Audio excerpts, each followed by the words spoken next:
দুর্নীতিবাদ সেই প্রেতাত্মারা, সেই দুর্নীতিবাদ প্রেতাত্মারা এখনো আওয়ামী লীগের দূষণরা প্রেতাত্মারা ঘাপটি মেরে প্রশাসনের বিভিন্ন জায়গায় সমাজে অবস্থান করছেন। তাদেরকে আইনের আওতায় এখন আনা হয় নাই।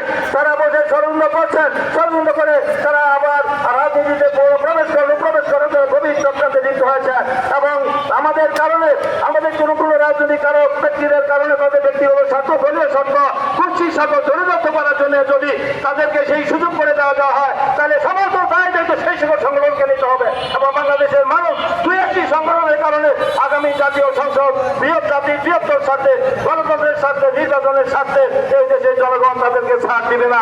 তাই তাদের শুভবুদ্ধি হওয়া উচিত। তাদের অবশ্যই আগামী বছরে 2026-এর যে ফেব্রুয়ারি মাসে যে নির্বাচনের বিষয়ে আলোচনা হয়েছে, সেই দিনটিকে সামনে রেখে আমাদের আলোচনা করে আমাদের জাতীয় ঐক্যমত সৃষ্টি করে আমরা আগামী দিনে নির্বাচনের দিকে ধাবিত হব।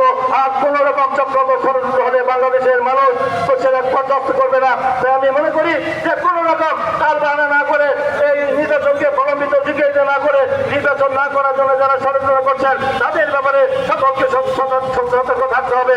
যে নির্বাচনের জন্য আমরা লড়াই করেছি, আমাদের চূড়ান্ত গণতন্ত্রের বিজয় এখনো হয়নি। আগামী একটি অবাধ, সুষ্ঠু, গ্রহণযোগ্য নির্বাচনের মধ্য দিয়ে আমাদের গণতন্ত্রের পূর্ণ বিজয় অর্জিত হবে। সেই গণতন্ত্রের পূর্ণ বিজয় এবং ভোটের মধ্য দিয়ে আমরা আর কোনো বিকল্প রাখতে নাই। নির্বাচনের একমাত্র পথ হলো অবাধ, সুষ্ঠু, গ্রহণযোগ্য নির্বাচনের মধ্য দিয়ে আমাদের গণতন্ত্র আবার পূর্ণ প্রতিষ্ঠা হবে।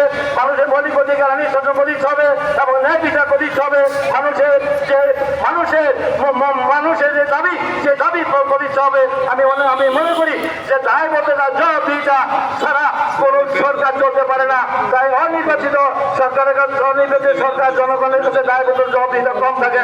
নির্বাচিত সরকারই একমাত্র জনগণের কাছে দায়বদ্ধ জবাবদিহিতা থাকে। তাই নির্বাচিত সরকার ছাড়া দেশ ঠিকভাবে সুস্থ পরিচালনা হতে পারে না। তাই আমি আশা করব এই অন্তর্বর্তীকালীন সরকার দ্রুত সময়ের মধ্যে সেই নির্বাচনের রুট ম্যাপ 3 তারিখ ঘোষণা করে নির্বাচন কমিশনকে নির্দেশ দিয়ে সেই নির্বাচনের দিকে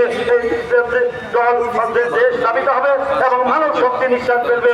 আর কোন চক্রান্ত ষড়যন্ত্র করে নির্বাচনকে বাধাগ্রস্ত করতে না পারে তার জন্য সকল ঐক্যবদ্ধ থাকতে হবে। এই কথা বলে সকলকে আগামী দিনে আমাদের আবার সুস্থ নিরপেক্ষ নির্বাচনের মধ্যে থেকে জনগণের সরকার প্রতিষ্ঠার জন্য, গণবন্দী সরকার প্রতিষ্ঠা করার জন্য আমার সকলকে ঐক্যবদ্ধ থাকার আহ্বান জানিয়ে সকলকে ধন্যবাদ দিয়ে এবং দ্রুত এই স্বৈরাচারের দূষণ দালালদেরকে, এই ক্রিমিনালদেরকে, তাদেরকে যারা এখনো এই সরকারের অভ্যন্তরীণ থেকে দলের বিরুদ্ধে ষড়যন্ত্র করছেন, দেশের বিরুদ্ধে ষড়যন্ত্র করছেন, সেই আওয়ামী লীগের সেই দূষণ দালালদেরকে গ্রেপ্তার করে আইনের আওতায় আনার জন্য আইন প্রয়োগকারী সংস্থার কাছে আমি আহ্বান জানিয়ে আমার বক্তব্য শেষ করছি।